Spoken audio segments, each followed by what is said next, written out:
Okay. Video games are awesome. You can immerse yourself in a hyper-realistic version of LA or New York, buy properties, go on leisurely activities, or you can test your mental fortitude with online gaming, with cheaters, racism, and homophobia being as prevalent as ever. Just grow up, okay? However, as much as the video game world is fraught with controversy, with costs skyrocketing on a daily basis, video game studios being purchased and then immediately shut down, and more microtransactions being slowly inserted into the games we all know and love. There is another side to it though.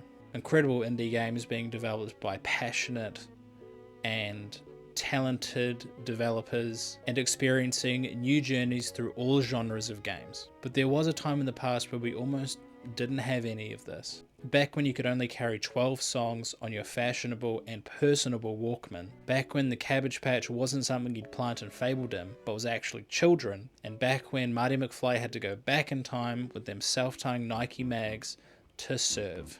But before all that, there was a movie released in 1982 that would leave a lasting impact on the world.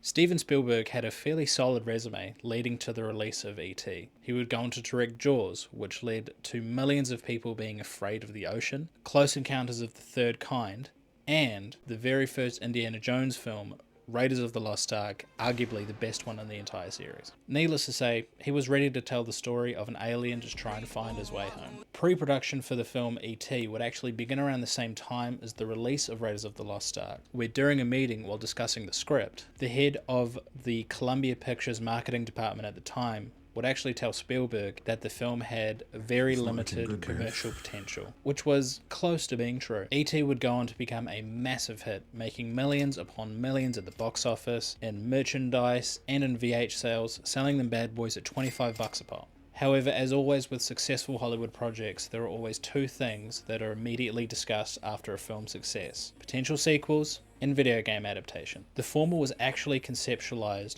when Spielberg met with the writer of E.T., Melissa Matheson, discussing the potential plot for a sequel.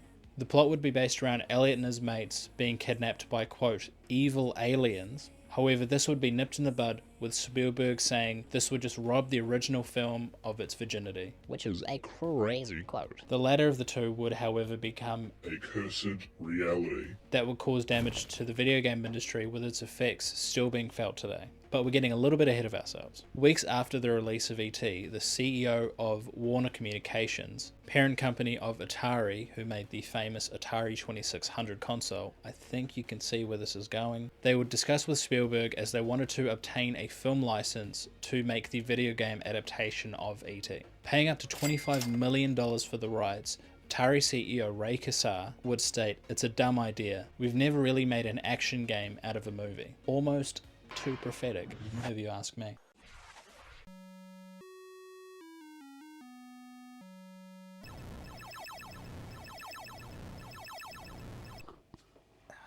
Howard Scott Warshaw would be the man chosen to develop the game, and was immediately hit with something all video game developers are terrified of: a fast approaching deadline with no wiggle room. Spielberg wanted the game finished by the start of September of the same year, being released in time for the Christmas holidays. Because money, baby. Essentially 4 to 5 months to develop a full-on game. Warshaw himself had actually been working on consecutive projects for over a year, starting with Yah's Revenge for about 7 months and the Raiders of the Lost Ark video game for about 6 months, which, if we add it all up, is 13 months, which is over a year. Look at us learning. However, Warshaw happily accepted the challenge of developing this game. His payment would be $200,000 in cold, hard simoleons and a full paid trip to Hawaii. Honestly, not a bad deal if you ask me. I would like to go to Hawaii, and I'd also like $200,000 in cash, but I also don't want to develop a game. You can see my problems. It's just a shame how the end product turned out, but we're getting ahead of ourselves. Sit back down, okay? Class isn't over. After meeting with Spielberg about the design of the game, Warshaw actually realized the severe limitations that he would actually encounter, not only developing for the Atari 2600, which was a limited console. I also have to mention the console was wood paneled. that probably led to a lot of the limitations, because the majority was fucking wood. You know, like, wood's good for houses, but a fucking video game console, come on. When Spielberg was shown the end product, he actually wasn't all too pleased about it, even being quoted as saying, "Why can't we have something similar to Pac-Man?" Essentially, the plot of the game would be somewhat similar to the actual film itself, with E.T. basically being chased by government agents, having to try and escape them to phone home.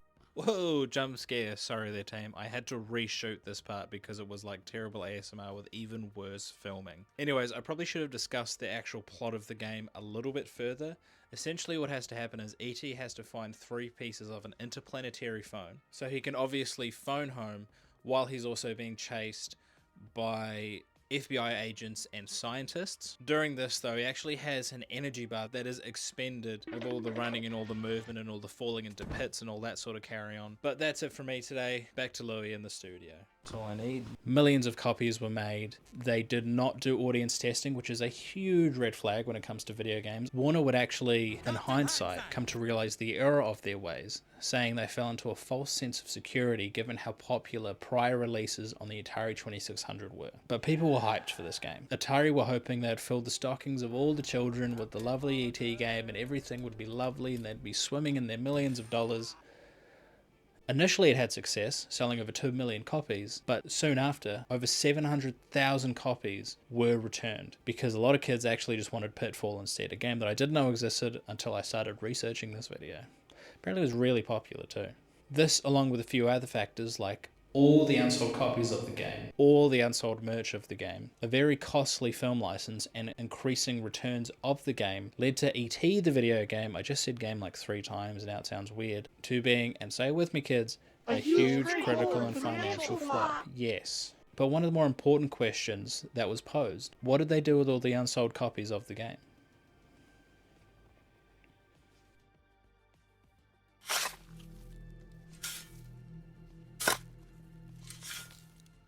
You're probably wondering to yourself while you eat your lunch nicely, why is he still talking about E.T.? I thought I was watching a video about the video game crash of 1983. Why is E.T. still a subject? Well, firstly, if you calm down, I'll get to it. Due to the game being one of the biggest financial entertainment disasters in history, the inevitable was just around the corner. But as much as E.T. gets a lot of blame for the cratering of the video game market, which it deserves, there were a fair few other factors that led to a almost 90% drop in value in less than 2 years in the video game industry, which is crazy. Let's start with the less commonly known reason for the crash, and that was the oversaturation of the home console market at the time. We've got the previously discussed Atari 2600, shout out, which at the time had over half the market share, and weirdly enough wasn't the only wood paneled console that was released at the time. The other one would be the Intellivision, released by Mattel Electronics in 1979. And by 1981 would hold roughly 20% of the market share of the home console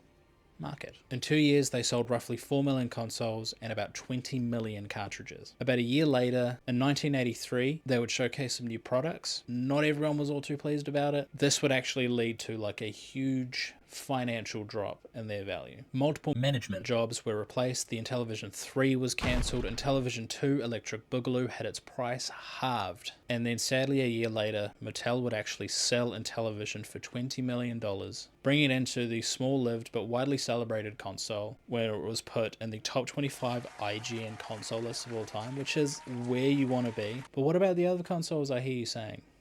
No? No one said that? Too late. I'm going to talk about it. Prank, baby! Let's move on to the very first home console that actually came to market, the Odyssey. Developed and released by Magnavox in 1978, it would start out at a whopping $179. The Odyssey would not be nearly as popular as the Atari or the Intellivision, selling roughly 2 million units before being discontinued in 1984. But it's all good, because it still made it into that IGN list. Let's fucking go. Now let's get on to the other 3 consoles, because there was about 5 big ones that contributed to this crash. There would be the update to the Atari 26, the very cleverly named Atari 5200, which is something Xbox should have done when they released the Xbox One. They should have called it the 720 and released it as a sphere. You know exactly the image I'm talking about. That would have been fucking awesome. That one wouldn't actually sell too well, probably because it wasn't wood paneled. big mistake. And it sold 1 million units, which was like a 30th of the 2600, discontinued very soon after.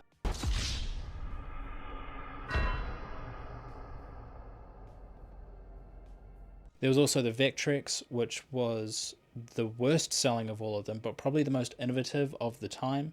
It actually came, it was like a home arcade. It came with its own screen. It used a vector display given Vectrex. Everyone was super clever back then. They sold less than 1 million units, sadly discontinued very soon after release.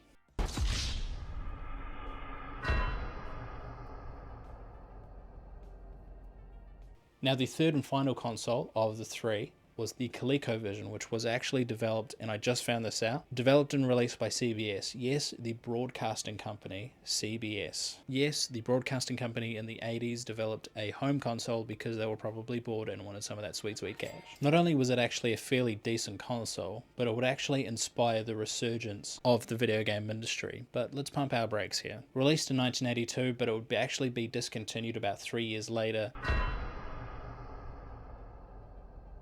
Selling about 2 million units, not too bad, but CBS actually wanted to shift their focus onto Cabbage Patch Kids, which are ugly as fuck. But even before the Cabbage Patch Kids, they actually dipped their toes in the home computer market with the release of the Atom. Now there was another smaller factor, was the rise of inexpensive home computers. It's time for the moment you've been waiting for.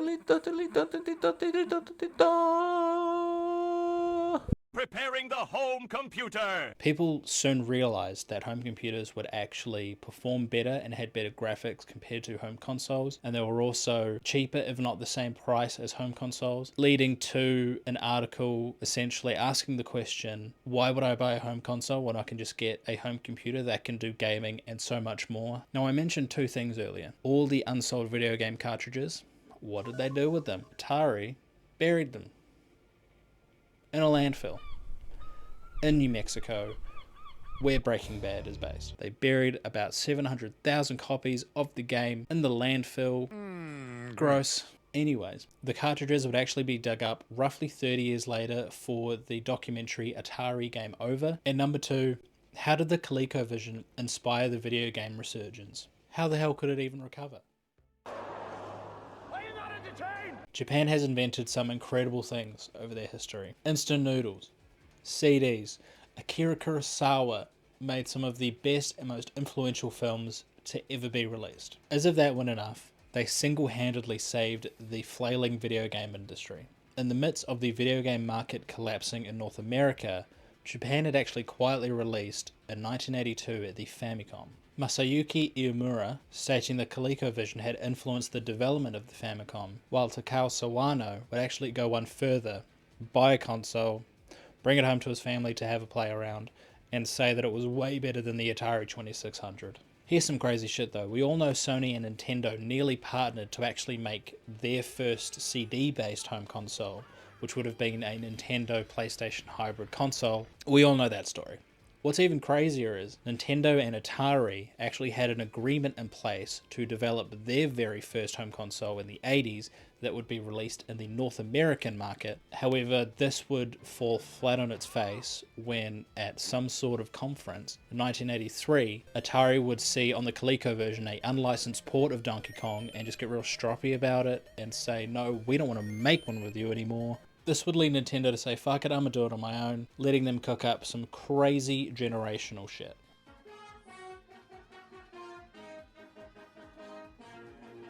After testing the waters in North America, Nintendo redesigned and renamed the Famicom to the Nintendo Entertainment System. They would go on to release the console in North America roughly 2.5 years later in 1985, eventually revitalizing the dead video game industry. With games like Super Mario, Legend of Zelda, Metroid, and Mega Man, the future was very much in safe hands. The NES would go on to sell 60 million units, being superseded by the Super Nintendo Entertainment System, where the NES would be in the top 15 of best-selling consoles of all time.